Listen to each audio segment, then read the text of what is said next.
Pernah dengar tentang teori 10.000 jam untuk jadi ahli? Katanya, kalau kita berlatih sesuatu selama 10.000 jam, otomatis kita akan jadi master. Nah, buku PIK, karya Anders Ericsson dan Robert Poole ini membongkar fakta menarik. Ternyata, 10.000 jam itu bukan aturan baku. Kenapa? Karena ternyata, waktu lama saja nggak cukup untuk bikin kita jago. Misalnya, ada dokter yang sudah praktek 20 tahun, tapi kemampuannya nggak lebih baik dari dokter yang baru, praktek 5 tahun. Kok bisa? Karena si dokter pertama merasa udah cukup bisa, jadi kerjanya autopilot. Akhirnya malah berhenti berkembang. Jadi kuncinya bukan jam terbang semata, tapi deliberate practice alias latihan yang disengaja.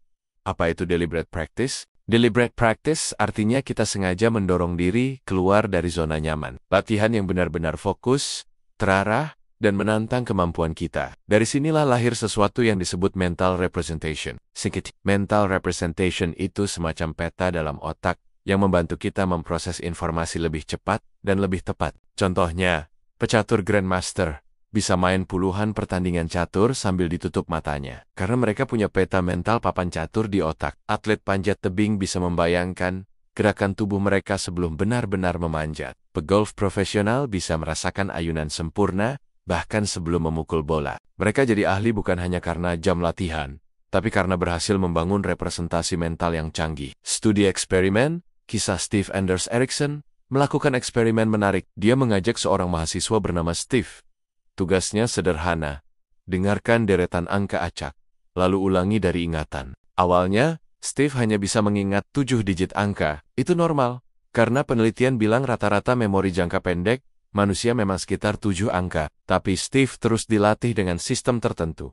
Tujuan jelas GIFs kalau bisa ingat 7 angka. Target berikutnya 8 angka. Focus Penyu, GIFs 1 jam, hanya untuk latihan mengingat angka. Feedback langsung GIFs salah ya salah, benar ya benar, keluar dari zona nyaman GIFs, selalu berada di batas kemampuan.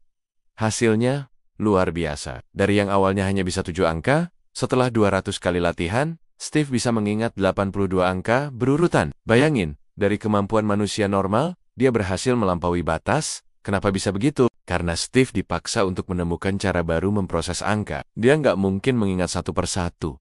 Jadi otaknya mencari solusi kreatif. Dia mulai mengelompokkan angka jadi unit yang lebih besar. Dari situ, lahirlah mental representation baru. Menariknya, ketika temannya Steve mencoba teknik yang sama, dia bisa lebih cepat belajar. Ini bukti lain. Kalau teknik dan metode lebih penting daripada sekadar lama latihan. Formula Purposeful Practice. Dari eksperimen ini, Anders Ericsson menyimpulkan, ada formula latihan efektif. Pertama, tujuan yang jelas dan spesifik. Misalnya, bukan saya mau jago main gitar, tapi saya mau bisa memainkan lagu X dengan tempo penuh tanpa salah nada dalam 3 minggu.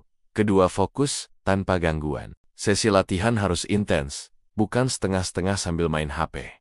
Ketiga, feedback cepat. Harus tahu langsung apakah kita benar atau salah, biar bisa segera koreksi. Yang terakhir, keluar dari zona nyaman, harus latihan di batas kemampuan, bukan sekadar mengulang hal yang sudah dikuasai. Kalau semua ini dilakukan dengan bimbingan mentor atau pelatih berpengalaman, hasilnya bisa jauh lebih cepat. Jadi, bagaimana cara jadi ahli? Pesan utamanya jelas.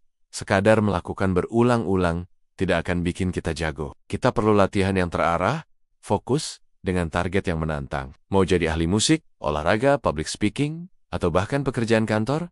Terapkan deliberate practice. Jangan cuma bangga dengan jam terbang, tapi pastikan tiap jam latihan itu benar-benar berkualitas. Kesimpulan dari buku PIK ingin menegaskan bahwa mastery itu bisa dipelajari. Kita semua bisa jadi jauh lebih baik dari yang kita kira. Kuncinya adalah deliberate practice, bukan sekadar waktu lama. Jadi kalau kamu lagi frustasi merasa, kok aku nggak maju-maju padahal udah latihan lama? Coba cek, apakah kamu latihan dengan cara yang sengaja mendorong diri keluar dari zona nyaman? Karena pada akhirnya, 10.000 jam hanya angka. Yang membuatmu benar-benar jadi ahli adalah 10.000 jam deliberate practice. Itulah intisari dari buku PU, How to Master Almost Anything, karya Anders Ericsson dan Robert Poole.